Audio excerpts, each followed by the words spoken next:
mes amis de partout, bien-aimés frères et sœurs, bienvenue à l'étude de la parole de Dieu sur le site du Foyer Chrétien, le www.lefoyerchrétien.com. Cette semaine encore, comme vous pouvez le constater, nous sommes à 3 pour résumer la leçon 7. Et comme d'habitude, j'aimerais demander à Dr Michel et à notre frère Descartes comment a été leur semaine.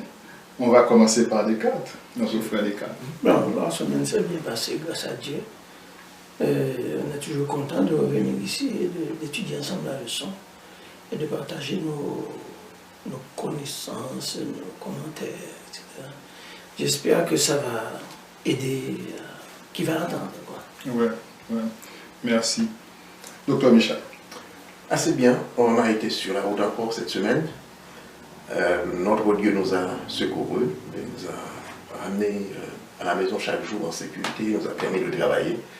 Ça a bien été, même s'il y a de temps en temps de petits inconvénients d'ordre de santé, je dirais. Mais notre Dieu est bon. Comment a été ta semaine, bien? Notre Dieu est fidèle, comme vous l'avez dit. Notre Dieu est bon. On a eu une très bonne semaine. Nous disons que le nom de l'Éternel soit glorifié chaque jour pour ce qu'il a fait pour chacun de nous. Et nous avons des personnes, des frères et sœurs que nous voulons saluer. Nous voulons saluer Noéline Condère. Nous voulons aussi saluer notre sœur Suzy Onier. Merci des joies. Et Ronald Baguidi qui écoute depuis le sud d'Haïti. Nous profitons de cette occasion pour envoyer nos sympathies aussi à notre frère Ronald Baguidi qui écoute dans le sud. Nous savons que le sud a été ravagé par le cyclone Mathieu. Nous continuons à prier pour nos frères et sœurs dans le sud d'Haïti. Et nous avons aussi des auditeurs de Radio Paradise qui écoutent à Naples. Nous voulons saluer le frère Wilto Saint-Hilaire qui est responsable de cette radio. Nous saluons également notre frère Pierre-Richard Lindor qui nous écoute à Montréal. Nous avons quelques petites annonces aussi pour nos auditeurs, nos amis internautes.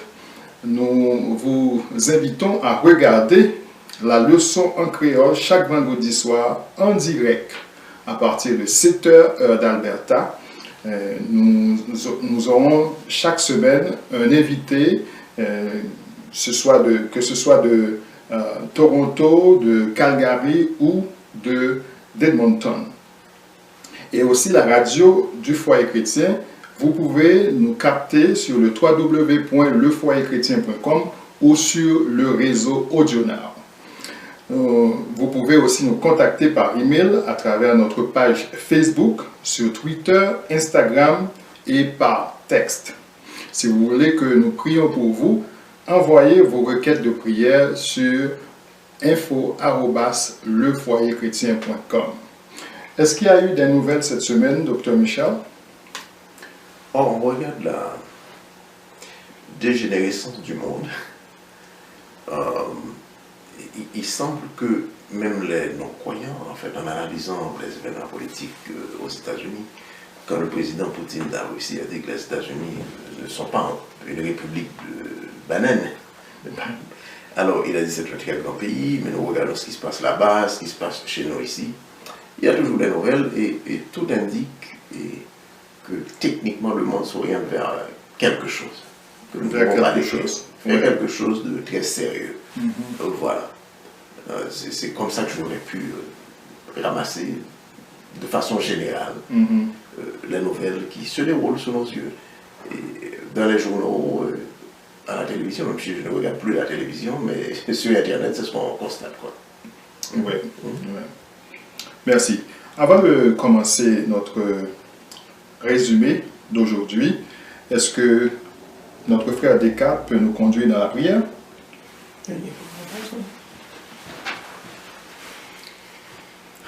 Lord Yahweh, Dieu très haut, nous nous approchons du trône de la grâce au nom de Yahshua, le Christ, le Messiah. Ouvre notre intelligence, ouvre l'intelligence des gens qui nous écoutent, afin que nous puissions avoir une bonne discussion de la leçon. Nous t'en prions au nom de Yahushua. Amen. Amen. Encore une fois, chers amis, bienvenue à l'étude de la parole de Dieu sur le foyer chrétien. Nous avons quelques questions, Dr Michel, avant de rentrer dans les détails de la leçon. Il y a notre sœur Merci des Joies qui a écouté la leçon de la semaine passée et elle veut poser cette question directement à vous. Docteur Michel, pensez-vous que l'Église serait satisfaite avec vous à propos de la radiation de ses membres? Puisque vous savez que c'est dans leur coutume de condamner les autres et cela dans leur intérêt. Est-ce que elle généralise ou ça c'est général? Il y a des églises qui ne pratiquent plus ça, des églises adventistes qui ne pratiquent plus la radiation.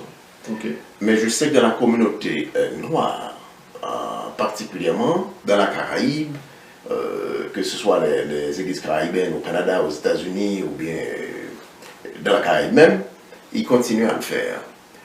Il y a par contre la question de notre sœur qui dit ceci dans leur propre intérêt. Et l'intérêt le plus prononcé, qui n'est pas divin, c'est l'exaltation de soi.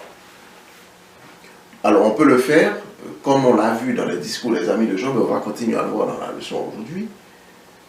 Les gens veulent toujours jouer le rôle de Dieu dans la vie des autres. Un pécheur, pourquoi je suis un pécheur? Parce que je pêche. Un pécheur, ça commet des péchés. Et quand il tombe, il commet, ou bien elle commet un péché, on lui tend la main. Alors si on insiste, on utilise toutes les bonnes manières, toute la douceur pour ramener un frère ou une sœur qui tombe dans le péché, la sœur refuse, le frère refuse, continuellement et persévère, là, ça ne serait pas notre choix. C'est son choix à lui, c'est son choix à elle. Mais par contre, notre devoir, c'est d'aller chercher notre frère. Ce n'est pas de chasser notre frère. Nous n'avons pas ça dans notre grande commission. Alors, toutes les fois qu'on le fait, est-ce qu'on va être d'accord? Il y en a qui vont être d'accord, il y en a qui ne vont pas être d'accord.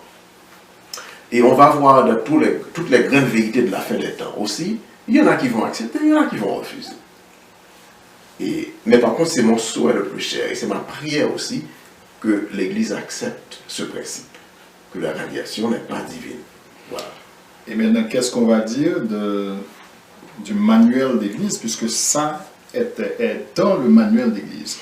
Bon, je crois que c'est une mésinterprétation d'un verset où Paul a dit, en parlant d'un sujet particulier, que son corps soit livré à Satan pour la destruction de la chair, afin que l'esprit soit sauvé. Je pense que c'est ce verset que nos frères, qui sont partisans de la radiation, ont évoqué, pour dire, bon, il faut radier la personne parce qu'elle a péché, mais quand on regarde l'exemple du Christ, la femme adultère, le Christ, je veux dire le Christ, Yahushua,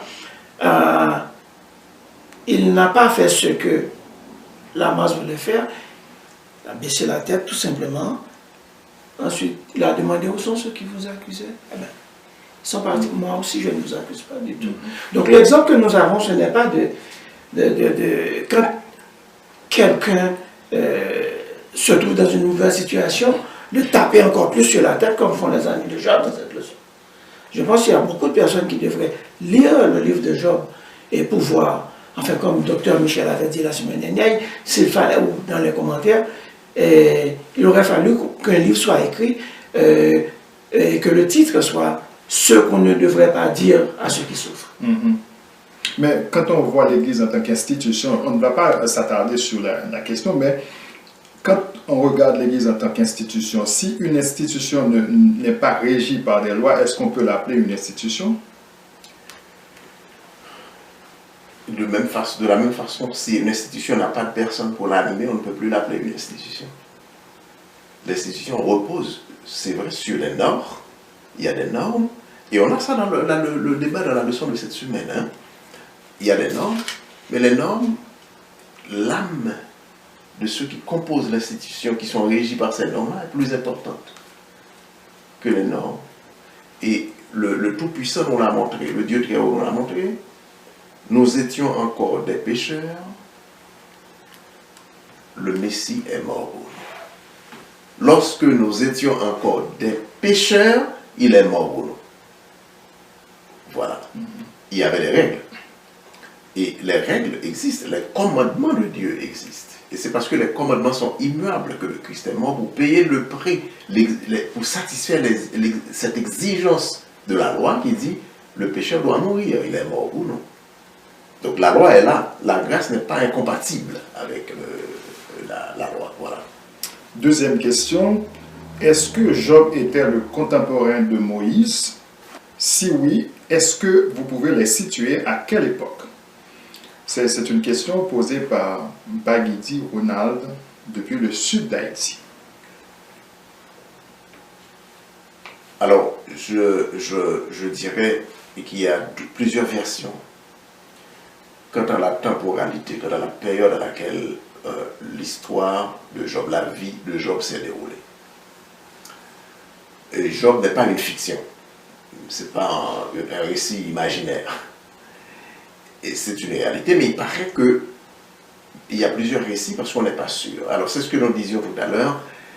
Pierre, c'est ce qui arrive quand les Européens sont allés en Afrique et ont amené les oracles sacrés, les ont traduits, les ont adaptés à leur période et à leur histoire.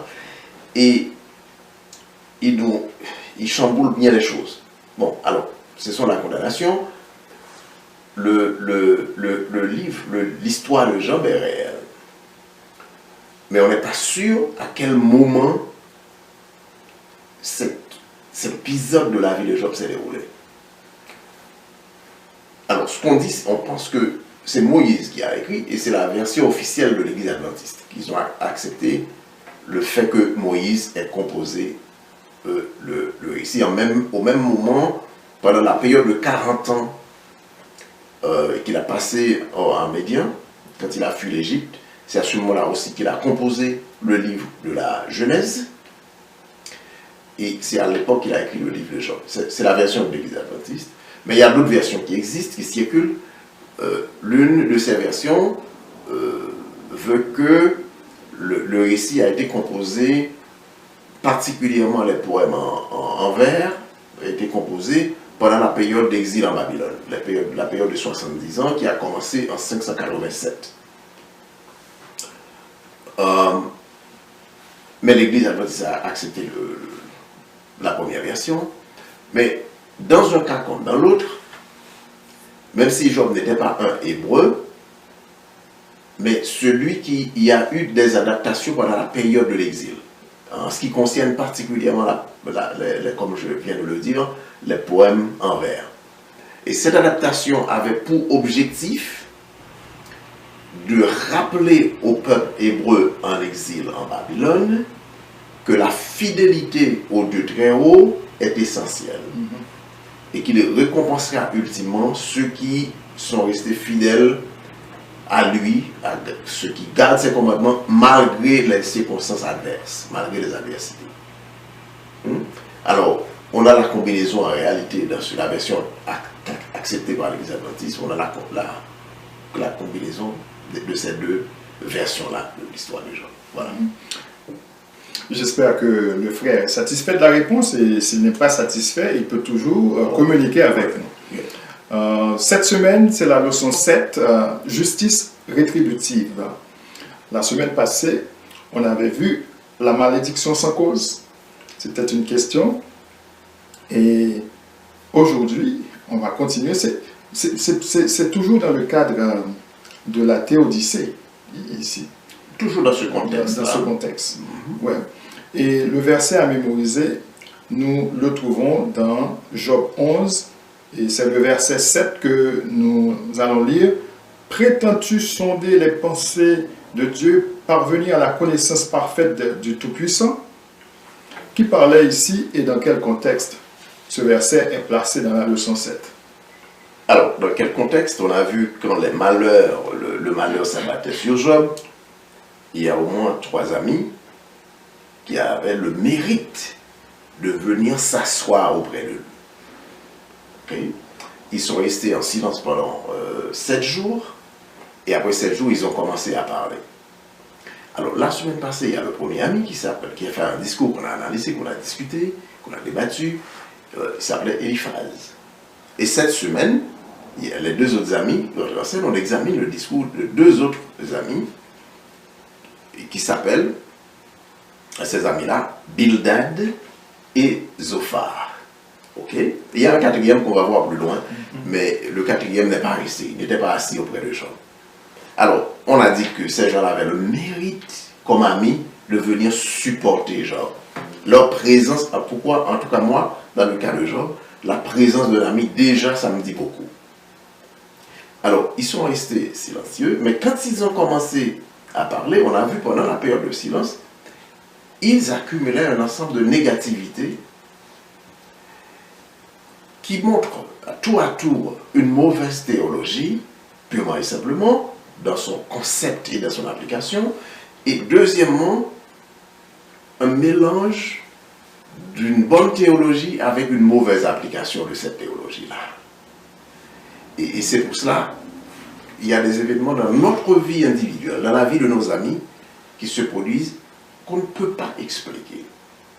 Et quand on arrive, il faut qu'on ait la sagesse de comprendre, de réaliser qu'on ne sait pas, et quand on ne sait pas, on ne parle pas. Mais malheureusement, les amis de Job ont commencé à parler. Alors, le verset à mémoriser, Pierre, est tiré du discours du 3e ami, même si on va retourner examiner le discours du 2e ami. Le 3e ami qui dit, pouvez-vous sonder, qu'est-ce que vous pouvez faire?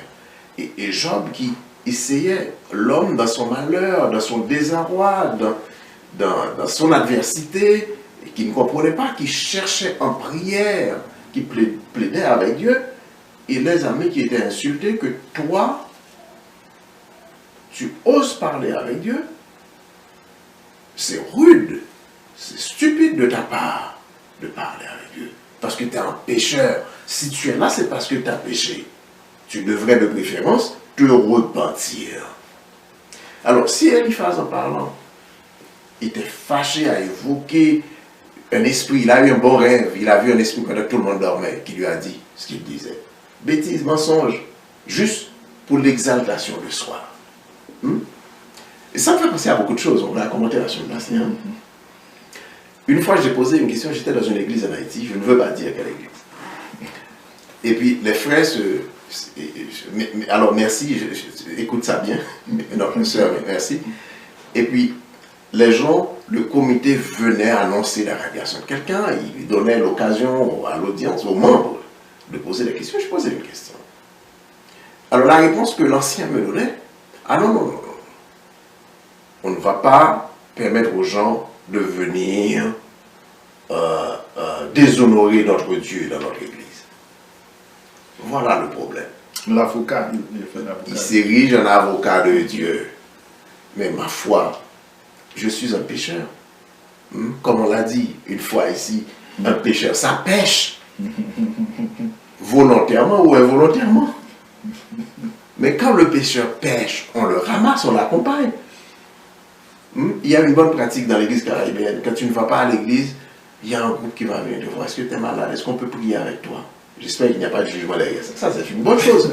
Alors, quand le pécheur pêche, on le ramasse, on ne le juge pas. Mais par contre, cet ami de Job, un homme qui est dans la souffrance, dans tout ce désarroi, et je vais prier sincèrement, Pierre. Moi, ça m'est déjà arrivé, je prie que ça n'arrive à personne. De venir embrasser, finir d'embrasser tes enfants, et de recevoir tout à bientôt, 2 jours, 3 jours plus tard, que c'est fini, brutalement. C'est déjà dur si ton enfant est malade et tu l'accompagnes pas à pas, tu le vois partir. On dirait qu'il y a une préparation psychologique à ça. Mais que tes enfants aient disparu, ta femme t'abandonne, tu n'as plus de biens, tu n'as plus d'amis, et tout d'un coup, dans ce malheur-là, les gens vont venir avec leur jugement, avec leur théologie. On n'a pas besoin de théologie. Mais après avoir vu Eliphaz dans la leçon de la semaine passée, je m'étais, en quelque sorte, c'est comme si je me sentais représenté ce monsieur comme étant son avocat. Avocat d'Eliphaz. Avocat d'Eliphaz. Je ne veux pas me faire avocat du diable, comme on dit, mais c'est un monsieur qui était impliqué dans un conflit sans même le savoir. Et ces deux autres sont impliqués aussi sans le savoir. Et comme, étant donné la théodicée du moment, si on fait du bien, on reçoit le bien. Si on fait du mal, on reçoit le mal. Pour eux, après avoir eu ce choc, parce que c'est un choc de voir un homme qui se disait homme de Dieu, intègre, et qui faisait des sacrifices pour ses enfants, qui se trouve dans cette situation très, très déplorable. Est-ce que nous n'allions pas, si nous étions à leur place, maintenant nous avons l'histoire, nous sommes en train de dire, bon, ils ne devraient pas faire ceci ou cela. Mais si on a un ami, par exemple, j'avais dit ça à quelqu'un pendant la leçon en présentation en créole, je lui avais dit, quand on est à l'aise avec quelqu'un, on a tendance à être plus dur envers. On ne fait pas de diplomatie quand on est ami avec quelqu'un. On lui dit tout simplement ce qui monte à l'esprit. Est-ce que ce n'est pas dans ce sens-là, il voulait être très direct avec Job? Vous savez, je pense qu'on fait encore la même chose aujourd'hui. Parce que ce qui m'est venu à l'esprit, c'est ce proverbe. Enfin, c'est même pas un proverbe. C'est un dicton. Qui sème le vent, récolte la tempête. On dit ça toujours, jusqu'à présent. Donc, on pense encore de la même façon. Mais, effectivement, quand on a un ami, quand on a un problème, on ouvre sur son cœur à l'ami. Parce qu'on pense que cet ami-là est capable de nous réconforter.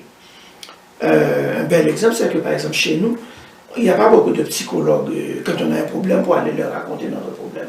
Parce qu'on a toujours un ami en Haïti auquel on se confie et qui nous parle et puis on se sent un peu soulagé. Donc, on pense encore de la même façon que Job. Job, il récolte ce qu'il a semé. Qui sème le vent récolte la tempête. On pensait que c'était quelque chose qu'il avait fait. Nous autres, aujourd'hui, on dirait la même chose. Si on... Enfin, dans notre ère, à l'époque où nous vivons, disons que nous savons un peu mieux comment il faut traiter les gens. Mais en général, on dit toujours, regarde, s'il a fait ça, c'est parce qu'il y a quelque chose qu'il a fait, sans doute. On a vu qu'il n'y avait pas de sympathie. Quand on lit l'histoire, il n'y avait pas de sympathie. Mais d'après vous, comment devrait-il réagir? Parce que s'il veut prier, bon, de toute façon, on ne nous a pas fait mention ici de prière. Ils ne sont pas venus, ils sont venus sympathiser. La première semaine, ils sont restés sans rien dire. Deuxième semaine, il commence à dire, bon, comme il n'a pas ouvert, peut-être qu'il n'a pas ouvert sa bouche, bon, nous allons nous-mêmes commencer à retirer, à lui poser des questions pour qu'il puisse nous dire ce qui s'est passé, parce que c'est pas possible. Cet homme qui se disait serviteur de Dieu dans cet état. Il essaie d'arracher la chose pour prier pour la chose aussi. Regardez, ce qu'on constate, c'est que les trois amis de Job, ces trois amis, étaient en colère contre lui. Parce qu'ils voulaient, est-ce que je disais qu'il y a un mélange de bonne théologie et de fausses applications. Et quand il y a un mélange de vrai et de faux, ça fait toute l'affaire est fausse. Alors, ils disent, dans le pécheur, c'est ce que nous avons appris dans l'histoire, et c'est ce que nous avons appris aussi dans tout ce qui s'est déroulé, dans tous les événements, que ce soit dans le déluge, l'histoire du déluge, l'histoire de la destruction de Sodome et Gomorrhe, et dans bien d'autres circonstances. C'est ce que le Tout-Puissant a toujours fait. Tu fais le mal. Et ça, c'est une simplicité qu'il faut éviter. On va y revenir, si tu veux. Maintenant, si on regarde la leçon du lundi, eh bien, on parle de plus d'accusation. Essayons de regarder plus en profondeur le discours pour essayer d'aller. C'est la question que tu as. C'est la première partie. La première partie, la leçon de lundi. Dimanche. Alors, ce que la note nous dit, c'est que cet ami on revient sur le deuxième ami maintenant. On parlait dans le verset mémorisé du troisième. On revient sur le deuxième ami qui a fait ce discours qu'on retrouve au chapitre 8 du livre de Job. Et puis commence à lui dire, tais-toi. En un mot, si vous regardez le verset 2, tais-toi. Ben, je le mets je le mets ça à mes propres mots. Alors par tes paroles, par tes discours, est-ce que tu peux éviter le jugement de Dieu? Dieu est tout-puissant, personne ne peut le connaître. C'est vrai, il est tout-puissant, personne ne peut le connaître. Mais est-ce que lui, Bildad qui parle, est-ce qu'il lui connaît la pensée de Dieu aussi? Il est dans une situation, il fait face à un événement qu'il ne peut pas comprendre, mais il veut enseigner aux gens qui ne peuvent pas connaître tout le Dieu, mais lui, il prétendait connaître Dieu. Il défendait le caractère de Dieu. Donc, je peux détruire émotionnellement mon prochain qui est dans la souffrance au nom de Dieu. Je pense que c'est une première réponse à ta question. Je suis autorisé à détruire mon prochain qui est dans une situation de détresse émotionnelle parce que la loi de Dieu me dit ça. Ok. Une première fausseté, parce qu'il le fait au nom de Dieu. Au nom de Christ. Alors, d'après cet ami-là, en gros, il dit à Job, arrête ton discours de vouloir parler à Dieu. Qui es-tu? Pour qui te prends-tu? Tais-toi et repens-toi. Et comme tu l'as dit tout à l'heure, parce que c'est ton péché qui t'a mis dans cette situation. Personne, aucun juste ne peut vivre ce genre de situation. Alors t'es pas juste définitivement. Repens-toi. Et apparemment, ils n'ont pas demandé à Job de dis-nous quels sont tes péchés et nous allons prier pour toi. Ils ne l'ont pas fait comme ça. Ils sont devenus très sévères et on va le voir un petit peu plus loin dans le demande de se repentir. Et Bildad va aller, si on regarde ça dans la leçon de lundi, Pierre, là où il parle de Dieu qui est omniscient, nous ne pouvons pas, nous connaissons très très peu de Dieu, mais j'aime bien que la note ait ramassé cette signification de l'intervention de cet ami de Job qui s'appelait Bildad. Ce qu'il disait pour l'essentiel, tu vois tes enfants là que tu as perdus, c'est parce qu'ils ont péché. Ils ont eu ce qu'ils méritent, ce qu'ils ont mérité. Et toi aussi, tu vois ta souffrance, ta peau qui est rongée de partout là, c'est ce que tu mérites. Mais en réalité, moi je pense que tu méritais pire que ça. Tu devrais souffrir davantage. Quelqu'un qui a perdu ses enfants, tu viens lui dire ça. Et tu as parlé, on nous parle d'une histoire qui a été écrite des millénaires de cela, 2000 ans, 3000 ans, 4000 ans. Est-ce que vous pensez qu'aujourd'hui, nous pensons de façon différente? Nous avons le même pattern de pensée. Et dans la culture des peuples noirs, rien n'arrive de façon naturelle. Il y a quelque chose de surnaturel. Il faut expliquer. Il faut expliquer. On a toujours quelque chose à expliquer selon notre théologie, selon nos fausses perceptions à expliquer. Et pour donner de l'autorité à la fausseté de nos interventions, nous cherchons à faire reposer nos conceptions sur Dieu. Qui suis-je? Qui suis-je pour juger l'autre? Pour le condamner en plus. Ok? Donc, Job devait se repentir. Parce qu'il pense que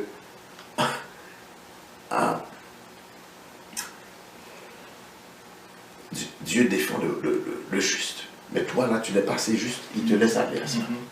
Regarde, le deuxième ami est plus sévère encore à l'égard de Job. Il est fâché que Job ose ouvrir la bouche pour parler à Dieu. C'est comme une sorte d'interrogatoire. Parce que souvent, quand on arrête quelqu'un, on est cassé à la personne, on essaie de, si c'est un complice de quelconque, on essaie de lui poser des questions dures, on essaie même de lui mettre des paroles dans la bouche. Est-ce que vous pensez que c'est ça que ces gens étaient en train de faire? Non, ils lui ont fait un procès d'intention. Un procès d'intention. Aucun juste ne peut vivre cette situation. C'est que tu es pécheur. Et tu mérites pire que ça. Ce que tu souffres là, tu as envie, tu aurais dû mourir. Est-ce que quelqu'un peut dire ça? Mais dans tout ça, on n'a pas vu Job dire, ok, messieurs, ça suffit, vous pouvez partir. Vous pouvez partir. Il n'a pas dit ça. Si c'était non, qu'est-ce qu'on allait... Les discours de Job, les réponses que Job donne, parce qu'il a répondu, il était sur du tac au tac avec eux, prouve qu'il a rejeté leur théologie. Okay? Mais il se défendait. À un certain moment donné, le chapitre 7, il disait que je suis un pécheur. Mais ce Dieu que je sais est un Dieu qui pardonne. Pourquoi, mon Dieu? Peut-être les gens ont commencé à le démolir émotionnellement dans sa pensée. Pourquoi tu ne me pardonnes pas? Il semble que tu as, pendant tout ce temps que je te servais, je priais, je faisais des sacrifices, il semble que tu as emmagasiné tous ces péchés pour les replonger sur moi. Il semble que tu ne m'as jamais pardonné. C'est l'autre tactique du Satan, oui. Ouais.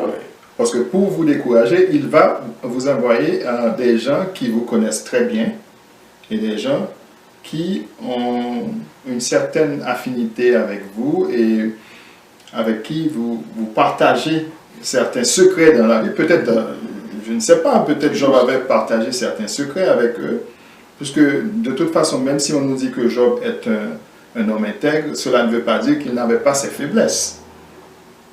Est-ce que c'est ça qu'ils essaient de faire, qu'ils essayaient de faire? On est tous pécheurs.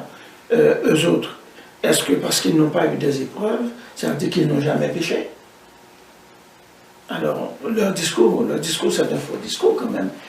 C'est pas juste leur discours. Parce que si Job est dans cette situation, ils ne savent pas pourquoi Job est dans cette situation. Seulement, ils voient Job dans la situation et puis ils essaient d'interpréter d'après eux. Tu es ici parce que tu as péché. Mais au fond, le fond de l'histoire, ils ne le savaient pas. Et Job lui-même ne savait pas pourquoi. Est-ce qu'il était la cible de tous ces malheurs-là? Tu sais, il y a quelque chose que j'ai appris au temps en fait, de mes études secondaires. Je ne me rappelle pas qui l'a dit, mais je ne l'ai pas inventé. Qui dit, il y a deux personnes qui sont omniscientes dans l'univers. Deux personnes qui sont omniscientes, deux personnes qui savent tout. Dieu et l'ignorant. Ouais. Et les gars étaient ignorants, mais ils prétendaient savoir. Et quand tu souffres, la personne a l'impression à l'intérieur d'elle-même qu'elle est meilleure que toi. Donc, il peut venir déverser sa théologie sur toi, parce que moi, je ne souffre pas autant, je suis meilleur. L'arrogance dans l'ignorance. L'arrogance. Parce que l'ignorance, c'est tout. Il est omniscient, l'ignorant. Maintenant, est-ce que le concept de justice rétributive, est-ce que ça s'est retrouvé dans la Bible? Oui, on l'a retrouvé. Mais il y a un texte particulièrement qu'on nous donne, Pierre, qu'on met en référence pour nous. C'est le texte de Genèse. J'invite nos frères à lire ce texte-là. Si vous pouvez lire l'anglais, même si vous ne comprenez pas l'anglais, essayez de lire ça en anglais. Parce que l'anglais, je vous donne, ou bien c'est moi, c'est parce que ma connaissance en français est limitée, ou bien que je trouve, ou bien je ne sais pas ça, mais je trouve que l'anglais met une progression que je ne retrouve pas assez dans le français, dans les mêmes termes qu'en français. C'est le chapitre 6 de la Genèse et au verset 5. Il dit ceci. Je ne sais pas, je peux traduire ou bien je peux lire en anglais. Alors, le Seigneur a vu que la méchanceté de l'homme était énorme sur la terre. Je fais de la traduction libre. Et que chaque intention de sa pensée, c'est là que le français n'a pas cité sur les détails. Le français a dit, et que toutes les pensées de leur cœur. Non, c'est que derrière la pensée, il y a l'intention qui va nourrir la pensée. C'est-à-dire, chaque manifestation, chaque pulsion qui conduit, qui forme la pensée était mauvaise continuellement. Mais Dieu est créateur, il est souverain. Il sait quand intervenir et punir. Et en tant qu'humain, il semble que nous pensons pouvoir limiter Dieu dans l'exercice de sa souveraineté. Alors, il a exercé, il a puni les hommes avec le déluge. Dans le cas de Gomorrhe et de Sodome, les anges sont arrivés, les gens étaient tellement mauvais, ils sont corrompus. Satan a dégénéré les gens en pratique d'homosexualité, de toutes sortes de choses, de lesbianisme. Et Dieu, de sa souveraineté, a vu que les gens n'avaient pas emprunté la voie de la repentance du tout. Il a décidé qu'il va mettre fin à cette expérience. Mais est-ce que maintenant, est-ce que la grâce élimine la justice? Puisque si la justice rétributive... La grâce et la justice ne sont pas incompatibles. De même, la grâce et la loi ne sont pas incompatibles. Ok? Je viole la loi, je conduis la limite de vitesse sur l'autoroute est 110, je conduis à 140, un policier m'a surpris et m'a dit, écoutez, vous méritez une contravention. Et je lui ai expliqué les circonstances. Je ne le fais pas parce que je prends plaisir à violer la loi, j'ai une urgence. Il a dit, bon, nous, la loi n'a pas cette exception-là, mais je vous fais grâce. Est-ce que la grâce m'autorise à continuer à violer la règle de la circulation? Non. C'est la même chose, la relation entre la loi et la grâce. C'est pour mon bien-être qu'il le fait, qu'il m'arrête. Ok? On n'a pas beaucoup de temps, mais je connais quelqu'un qui m'a rapporté une histoire comme ça, Pierre. Un père qui habitait à Pennsylvanie aux États-Unis et qui travaillait à New York. Et pendant son travail, il a reçu un coup de téléphone, je vais résumer l'histoire très vite. Il a reçu un coup de téléphone que sa femme a été transportée à l'hôpital parce qu'elle allait accoucher de leur premier enfant. Et puis il a demandé l'autorisation de quitter le travail, il est parti à toute vitesse, il a été intercepté sur l'autoroute par un policier, et il a dit au policier, voilà c'est notre premier enfant et ma femme est dans la salle de travail, je dois assister à l'accouchement de mon premier bébé, de mon premier... C'est un garçon en plus. Et le policier a dit, va t'asseoir, reste assis derrière le volant, ne bouge pas, jusqu'à ce que je vienne à toi. Le policier l'a gardé là pendant 1 heure. Il a pleuré.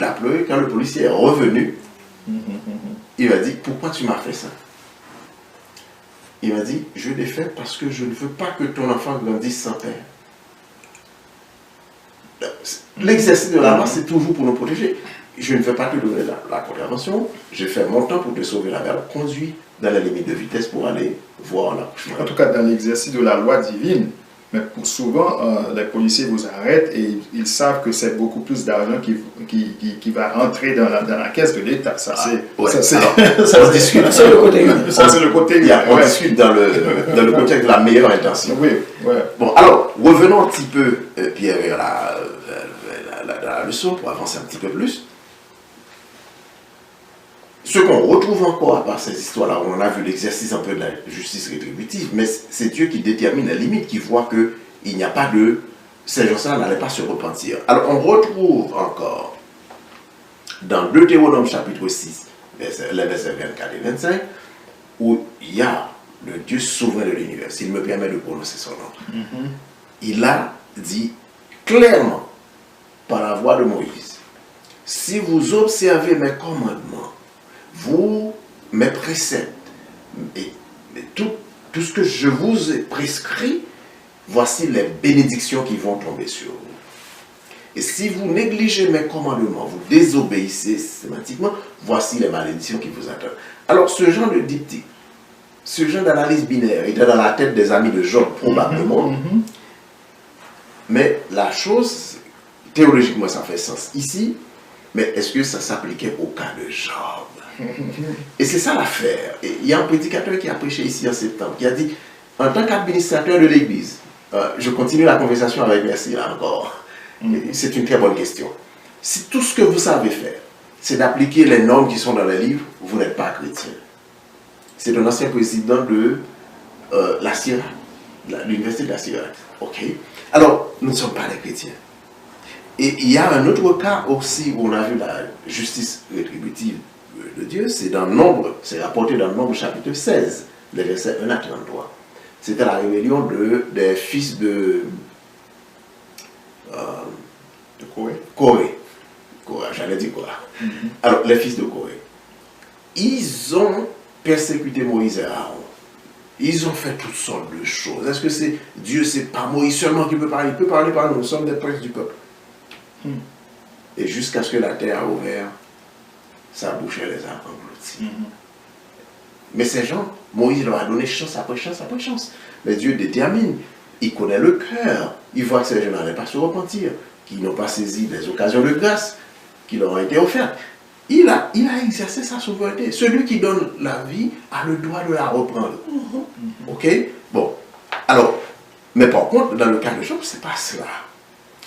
Et il y a un exercice ultime de la justice rétributive de Dieu qu'on retrouve dans 2 Pierre chapitre 3, les versets 5 à 13, je dirais. Là, on nous dit 5 à 7, mais j'ajoute les autres versets, 5 à 13. C'est au moment où l'âme, notre âme, va connaître la mort spirituelle, la mort définitive. Parce que là, quand je meurs, quand nous mourons dans ce monde, ce que la Bible nous enseigne, c'est que l'âme, le souffle retourne au Dieu Tout-Puissant qui l'a donné. Qu'est-ce qu'il en fait avec? On ne sait pas. Il a dit que cette âme-là n'a aucune part à ce qui se passe sous le soleil. Où est-ce qu'il garde cette âme? Je ne sais pas. Nous ne savons pas. Nous avons vu seulement que le Messie, Yahushua, est allé prêcher aux âmes qui étaient en prison depuis le temps de Noé. Et nous savons qu'il y a beaucoup qui étaient ramenés à la vie, qui étaient ressuscités au moment, lui, il était ressuscité aussi. Maintenant, il y a un jour où Pierre a répondu à une question pour dire que l'âme va s'éteindre définitivement. C'est ce qu'on appelle la seconde mort. Alors, pour nos amis qui nous écoutent, qui n'ont pas lu la Bible, Yahushua, le Messie, va revenir. Ceux qui ont été fidèles à suivre ses commandements, à marcher avec lui, à passer par toutes sortes de tribulations, mais à rester fidèles à leur tribulation, il va les amener à la vie. Et ceux qui sont morts maintenant et qui étaient fidèles, parce qu'il y a des fidèles maintenant qui nous écoutent, qui vont mourir au moment du retour de notre Dieu, ils vont être ressuscités. Et les méchants qui sont vivants au moment de son retour, ils vont mourir. Tous vont mourir. Et Lucifer va rester seul sur la terre. Juste pour donner un peu de perspective à nos amis qui ne connaissent pas cet aspect-là de l'histoire, et ils vont mourir, ils vont rester à la surface de la terre. Après 1000 ans au ciel avec les élus, Yahushua, le Tout-Puissant, va revenir et va ramener ces gens à la vie pour qu'ils voient les occasions qui leur ont été offertes, qui se sont attachées à de fausses doctrines, à de fausses théologies, à de fausses religions, et pouvoir leur refus systématique dans le confort que le monde offre. Ils vont voir tout cela. Et après ça, ils vont mourir définitivement cette fois-ci. C'est ce qu'on appelle la seconde mort. Et c'est à ce moment-là que l'âme va mourir. L'âme, notre âme va mourir. Il est vrai qu'il y a des amis qui ne sont pas confortables avec ça, mais c'est le moment de l'extraction définitive de l'homme. On n'a pas analysé le discours de Zohar. Mais le discours de Zohar a été très dur ce jour. On voit Bildad a enfoncé le clou. Le deuxième, Eliphaz a enfoncé le clou. Bildad est arrivé, il a mis un autre. Et Zophar l'a enfoncé davantage pour démanteler un homme qui souffre. Alors, l'appel, quand quelqu'un souffre, si vous ne pouvez pas prier, et prêter une paire d'oreilles, et fermer la bouche face à la souffrance des autres, mieux vaut ne pas se présenter du tout dans cet environnement. C'est tout ce qu'on a. Voilà. Merci chers amis pour votre fidélité. Continuez à interagir avec nous sur le site du Foyer Chrétien, sur l'adresse info@lefoyerchrétien.com. N'oubliez pas à écouter la leçon en créole sur la radio ou sur YouTube Live chaque vendredi soir, 7h, heure d'Alberta, 9h, heure de l'Est. Merci Dr Michel, merci mon frère Descartes, merci Martine derrière la caméra, votre frère Pierre-Claude Robergeau pour vous servir. À la semaine prochaine et passez une bonne semaine sous le regard du Tout-Puissant.